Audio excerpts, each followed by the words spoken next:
نحمدہ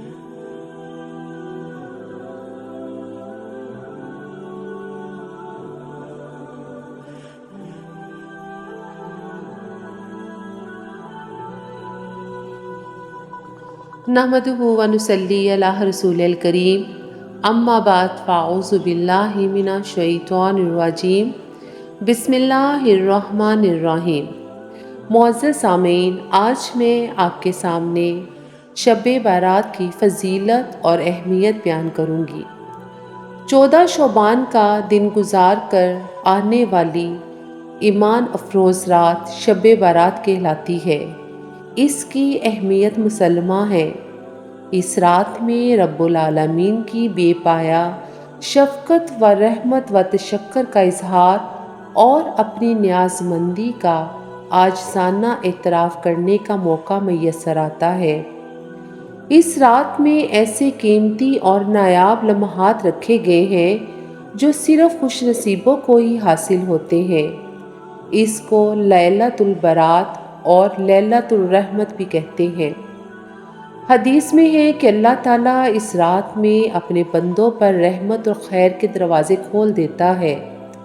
اللہ کے حضور سجدہ ریز ہونے سے سکون قلب کی ابدی دولت حاصل ہوتی ہے۔ شب بارات میں عبادات کا ثواب عام اوقات کی نسبت زیادہ ملتا ہے، اور اس رات میں گناہوں سے توبہ کرنے والوں کے لیے بخشش کی یقینی بشارت ملتی ہے، کیونکہ یہ قید و عذاب سے بریت کی رات ہوتی ہے اور اللہ تعالیٰ اپنی تمام تر عنایات کے ساتھ اپنی مخلوق پر متوجہ ہوتا ہے، سوائے مشرکوں، قاتلوں، ماں باپ کے نافرمانوں، شرابیوں، جواریوں، جادوگروں، کینہ پروروں، زانیوں، سود خوروں اور ذخیرہ اندوزوں کے دوسرے گناہوں کی بخشش ہوتی ہے۔ سورج غروب ہونے کے وقت سے ہی اللہ تعالیٰ نیچے آسمان پر تجلی فرماتے ہیں اور طلوع فجر تک اعلان کرتے ہیں کہ ہے کوئی رزق مانگنے والا، ہے کوئی استغفار کرنے والا اور مصیبت میں مبتلا کہ اس کی التجا پر اس کی دعائیں قبول کی جائیں۔ بے شک خوش نصیب ہیں وہ اللہ کے نیک بندے جو اس رات کو سوالی بن کر مانگتے ہیں اور اللہ کی رحمت اور برکت حاصل کرتے ہیں۔ ایک رات نبی پاک صلی اللہ علیہ وآلہ وسلم کو بستر پر موجود نہ پا کر ام المومنین حضرت عائشہ صدیقہ رضی اللہ تعالیٰ عنہا تلاش کرنے کے لیے جنت البقیع تشریف لے گئیں، جہاں آپ صلی اللہ علیہ وآلہ وسلم عبادت میں مشغول تھے۔ سیدہ عائشہ رضی اللہ تعالیٰ عنہا سے پوچھا کہ آپ کو معلوم ہے کہ یہ کون سی رات ہے؟ آپ رضی اللہ تعالیٰ عنہا نے عرض کیا، اللہ کے نبی خوب جانتے ہیں۔ نبی کریم صلی اللہ علیہ وآلہ وسلم نے فرمایا، آج شعبان کی 15ویں رات ہے، جس میں اللہ تعالیٰ آسمان دنیا کی طرف توجہ فرماتا ہے اور اپنی مخلوق پر تجلی فرما کر بنی کلب قبیلہ کی بکریوں کے بالوں سے بھی زیادہ لوگوں کے گناہ بخش دیتا ہے۔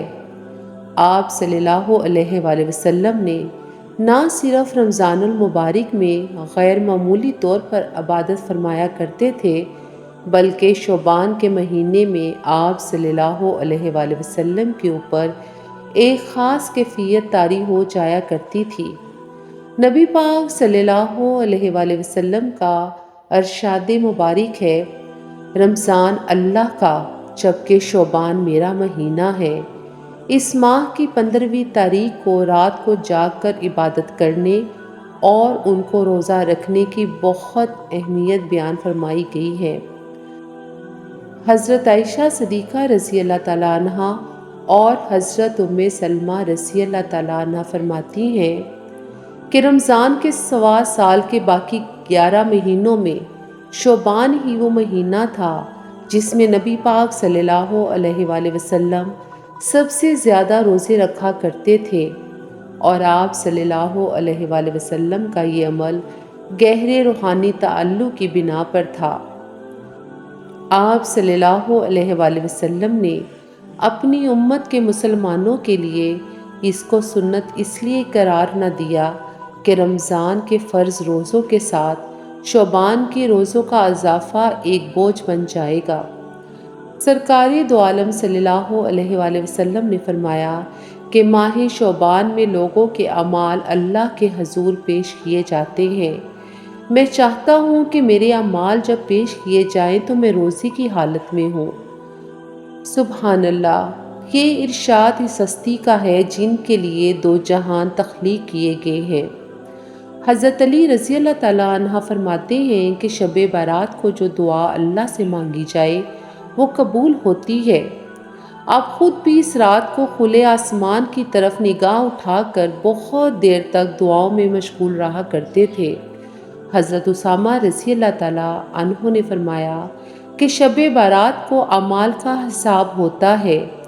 کیا یہ اچھا ہو کہ جب اعمال کا حساب بارگاہ خداوندی میں پیش ہو رہا ہو تو میں سربسجود ہوں اور بر وقت ندامت اور عبادت کام آ جائے۔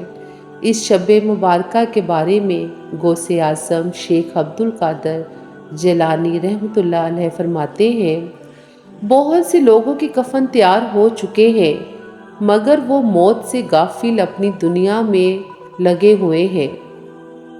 بہت سے لوگوں کے لیے قبریں تیار ہو چکی ہیں مگر وہ غفلت میں خوشیاں منا رہے ہیں۔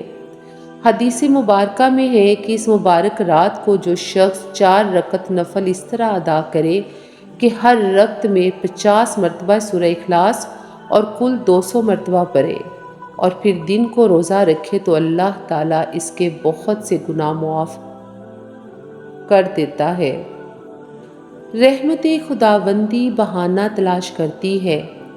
ایسے مواقع عطا ہوتے رہتے ہیں جن میں کیے گئے اعمال و عبادات کا اجر و ثواب عام اوقات کی نسبت کئی گنا زیادہ ہوتا ہے، اور اللہ کے نیک بندے تو کوئی لمحہ بھی غفلت میں نہیں گزارتے اور شب و روز اس کی طرف لو لگائے رہتے ہیں، مگر شب عرفہ، شب قدر اور شب عیدین کی طرح شب برات بھی ایک ایسی رات ہے جس میں رب العالمین کی طرف سے بے بہا نوازشات کی دولت عطا ہوتی ہے۔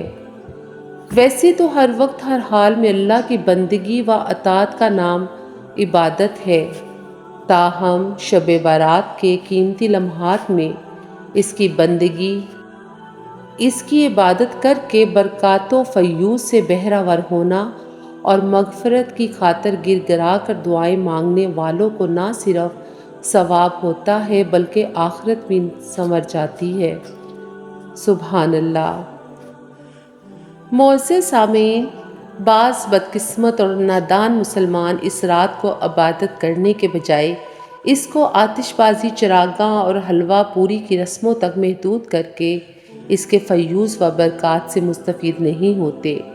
ان کو ان جاہلانہ رسوم کے بارے میں معلوم نہیں ہوتا کہ ایسا ہندوؤں کی دیوالی اور دسہرہ کی رسموں میں کیا جاتا ہے۔ اس کا نقصان یہ ہوتا ہے کہ اس رات جو ملائکہ رحمتیں اور برکتیں لے کر زمین کی طرف بھیجے جاتے ہیں وہ ناراض ہو کر واپس چلے جاتے ہیں۔ علماء اکرام اپنے خطابات میں ان خرافات سے بچنے کی واعظ و نصیحت کرتے رہتے ہیں مگر اس کا کچھ اثر نہیں ہوتا۔ ادھر ضلعی انتظامیہ بھی آتش بازی کی تیاری اور فروخت پر پابندی لگا دیتی ہے مگر بعض لوگ اس کی پرواہ بھی نہیں کرتے۔ دین اسلام نے ان جاہلانہ رسوم کو چھوڑ کر آسان سا ضابطہ حیات تجویز کیا ہے۔ شریعت میں ہر نئی رسم کا اضافہ ایک بدعت ہے۔ شب برات کے تقدس کا خیال کرتے ہیں، دنیاوی فضولیات سے منہ موڑ کر رب کریم کی بارگاہ میں سجدہ ریز ہو کر حصول خیر کی کوشش میں اس شب مبارک کو روحانی اور اخروی سعادتوں سے بہرہ ور ہونا چاہیے۔ یا اللہ، ہم سب مسلمانوں کو عبادت کرنے کی ہمت اور توفیق عطا فرما اور ماہ شعبان کی 15ویں شب، شب برات کی رات ہم تمام مسلمانوں کے گناہ کبیرہ اور گناہ صغیرہ کو معاف فرما دے اور ہمیں گناہ کبیرہ اور گناہ صغیرہ سے محفوظ رکھ اور ہمیں اپنے برگزیدہ بندوں میں شامل کر لے تاکہ ہم دنیا اور آخرت میں سرخرو ہوں۔ آمین ثم آمین۔